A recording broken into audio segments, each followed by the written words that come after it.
Welcome back students.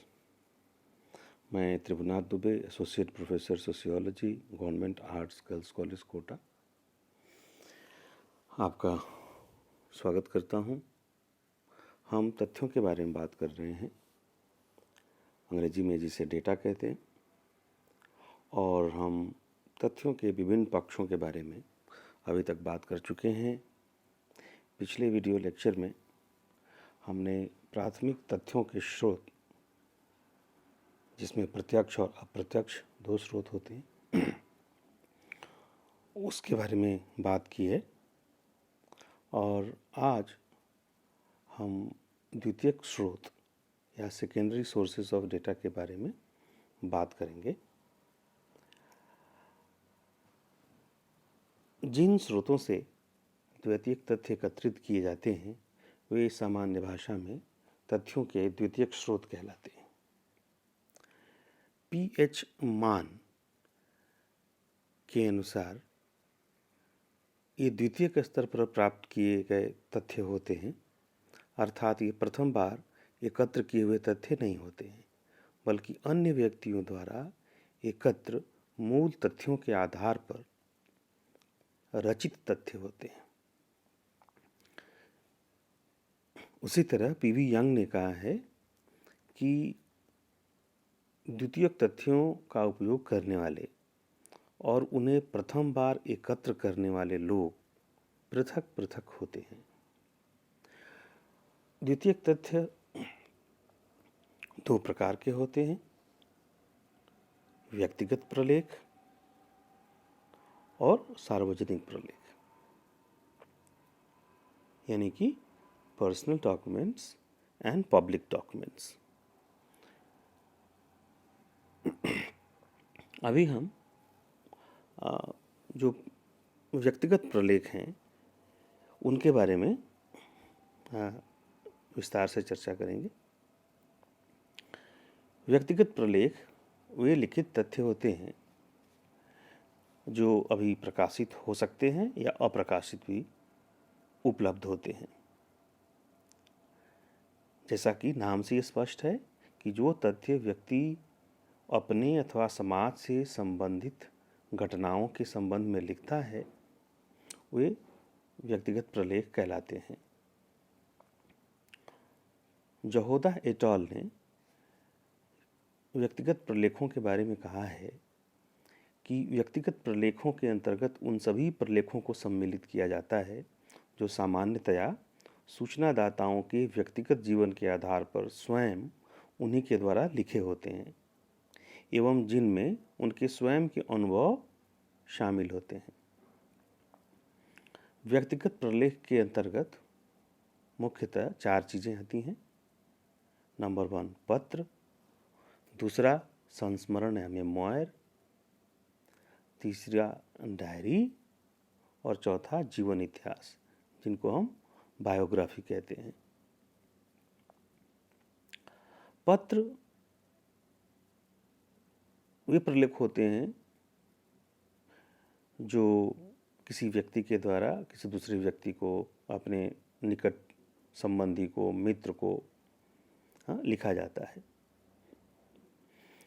ये व्यक्तिगत एवं गोपनीय होते हैं, इसलिए इनके द्वारा जो प्राप्त सामग्री होती है वह सत्य, यथार्थ, वास्तविकता पर आधारित और विश्वसनीय होती है। शोधकर्ता पत्रों द्वारा महत्वपूर्ण तथ्य एकत्रित कर सकते हैं। इसमें पारिवारिक घटनाओं, तनाव, वैवाहिक जीवन से संबंधित जानकारियां सम्मिलित हो सकती हैं और इस कारण से जो व्यक्तिगत पत्र होते हैं वे द्वितीयक तथ्यों के अच्छे स्रोत हैं।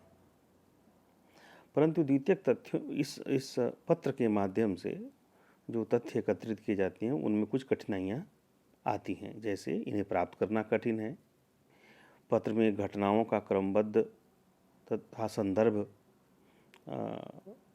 का उल्लेख नहीं होता है, इनमें घटना का वर्णन पूर्ण होने के कारण निष्कर्ष निकालना कठिन होता है और पत्र में हो सकता है कि लेखक के पक्षपातपूर्ण दृष्टिकोण सम्मिलित हो और इसलिए उसकी विश्वसनीयता कम हो जाए। जो दूसरा प्रकार है व्यक्तिगत प्रलेख का, वह है संस्मरण। संस्मरण या मेमोयर व्यक्ति के जीवन की घटनाएं, उसके रोमांचकारी अनुभव, यात्राओं का वर्णन इत्यादि इसमें हो सकता है। यात्राओं तथा जीवन की महत्वपूर्ण तथा रोमांचक घटनाओं के संस्मरण लिखने की परंपरा बहुत समय से समाज में चली आ रही है।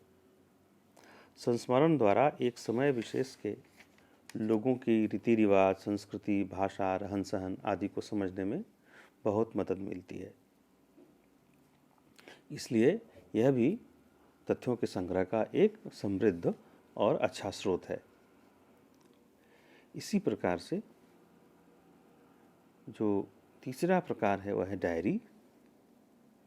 बहुत से लोग अपने दिन प्रतिदिन के जीवन की घटनाओं को डायरी के रूप में लिखते हैं। डायरी एक गोपनीय दस्तावेज है, इसलिए व्यक्ति अपने जीवन के गोपनीय और महत्वपूर्ण सत्य को भी निसंकोच डायरी में लिख देता है। व्यक्ति अपनी डायरी में वस्तुनिष्ठ तथा निष्पक्ष रूप से भी लिखने का प्रयास करता है। इसलिए डायरियाँ व्यक्तियों के गोपनीय एवं व्यक्तिगत सूचना एकत्र करने के अच्छे स्रोत हैं। परंतु डायरी की कुछ अपनी लिमिटेशंस भी हैं, कुछ सीमाएं हैं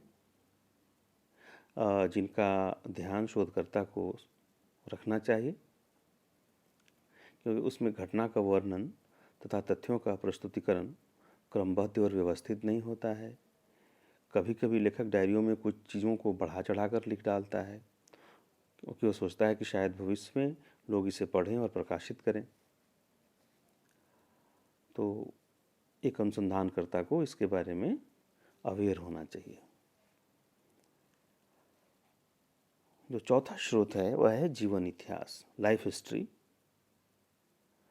और जीवन इतिहास जो है वो तथ्यों के संकलन का द्वितीयक स्रोत के रूप में एक महत्वपूर्ण प्रकार है। और इसमें किसी भी प्रकार की जीवन संबंधी सामग्री को सामाजिक अध्ययनों में जीवन इतिहास के अंतर्गत रखा जाता है। जीवन इतिहास के दो स्वरूप होते हैं, दो प्रकार होते हैं। एक आत्मकथा, जिसे हम ऑटोबायोग्राफी कहते हैं, जिसे व्यक्ति खुद अपने बारे में लिखता है, और दूसरा है जीवन चरित्र या बायोग्राफी। जीवन चरित्र जो लिखने वाला व्यक्ति है वह स्वयं के बारे में न लिखकर किसी अन्य व्यक्ति या कोई महापुरुष या कोई बड़ा नेता या कोई गंभीर महत्वपूर्ण शख्सियत समाज का, उसके जीवन के बारे में लिखता है। जीवन इतिहास के द्वारा सामाजिक, आर्थिक, राजनीतिक, सांस्कृतिक और अन्य विभिन्न प्रकार की घटनाओं को समझना तथा अध्ययन करना संभव हो सकता है। जिस समय की जीवनी होती है उस समय से संबंधित तथ्यों को इनमें से उपलब्ध कर सकते हैं। जीवन इतिहास के द्वारा सामाजिक व्यवस्था, सामाजिक समस्याओं, संरचना, संस्कृति इत्यादि के बारे में पता लग सकता है। यद्यपि जीवन इतिहास सामाजिक शोध में बहुत उपयोगी है, फिर भी इसकी कुछ सीमाएं हैं। नंबर 1, इसमें वस्तुनिष्ठता का अभाव हो सकता है, क्योंकि आत्मकथा जो लिखते हैं वो इस संभावना को मानकर चलते हैं कि उनकी जीवनी आत्मकथा कभी प्रकाशित होगी, और इस संभावना के कारण वे कई तथ्य सामग्री को नहीं लिखते हैं, छुपा जाते हैं। और इस प्रकार से आत्मकथा जो है वह निष्पक्ष नहीं हो पाती है कई बार, और व्यक्तिपरक हो जाती है। दूसरा, इनकी पुनः जांच या परीक्षण करना संभव नहीं होता है, क्योंकि जीवन के बीते हुए पक्ष, बीते हुए समय के बारे में लिखा हुआ होता है। तीसरी जो कमी है वह लाइफ हिस्ट्री की वह है कि व्यक्ति कभी कभी इसमें अब व्यक्तित्व का चित्रण बढ़ा चढ़ा कर भी कर सकता है, जिसमें जो वास्तविक जो बात है उसको ढूंढ पाना या समझ पाना मुश्किल हो जाता है। और जो चौथी जो कमी है वो ये है कि इनमें घटनाओं का चित्रण उनके महत्व के अनुरूप नहीं होता है। लेखक कुछ घटनाओं का वर्णन बढ़ा चढ़ा के कर देता है तथा कुछ का वर्णन बहुत संक्षेप में कर देता है। तो इसके कारण इसके आधार पर जो प्राप्त निष्कर्ष होते हैं उनके पक्षपातपूर्ण होने की संभावना रहती है। तो ये तो हुआ कि जो द्वितीयक स्रोत हैं सामग्री प्राप्त करने के, उनके जो व्यक्तिगत प्रलेख हैं उनके कौन कौन से प्रकार हैं, क्या हैं उनके बारे में। अब हम व्यक्तिगत प्रलेखों की जो उपयोगिता है उसके बारे में बहुत संक्षेप में बात कर लेते हैं। कि सबसे पहले तो ये कि समाज में वैज्ञानिक अध्ययनों में व्यक्तिगत प्रलेखों द्वारा जो उपलब्ध तथ्य हैं उनका बहुत महत्व है। ये कुछ ऐसे अध्ययन होते हैं जिनमें इन तथ्यों का विशिष्ट स्थान होता है, जैसे मनोवैज्ञानिक या सामाजिक मनोवैज्ञानिक अनुसंधान। जिन शोध कार्यों में व्यक्तियों की भावना, दृष्टिकोणों तथा मनोवृत्तियों का अध्ययन किया जाना होता है, वहाँ ऐसे तथ्य और इस प्रकार के स्रोत सर्वश्रेष्ठ साधन होते हैं। मोजर के अनुसार व्यक्तिगत प्रलेख उस समय बहुत ज़्यादा महत्वपूर्ण बन जाते हैं जब ये संबंधित व्यक्ति से बिना अनुरोध के प्राप्त हो जाएं। और कुछ विशिष्ट सर्वेक्षणों में ये व्यक्तिगत प्रलेख प्रारंभिक खोज के स्तर पर प्राकल्पना का निर्माण करने और अध्ययन कार्य को आगे बढ़ाने के लिए शोधकर्ता के लिए पृष्ठभूमि तैयार करने में बहुत महत्वपूर्ण भूमिका निभाते हैं।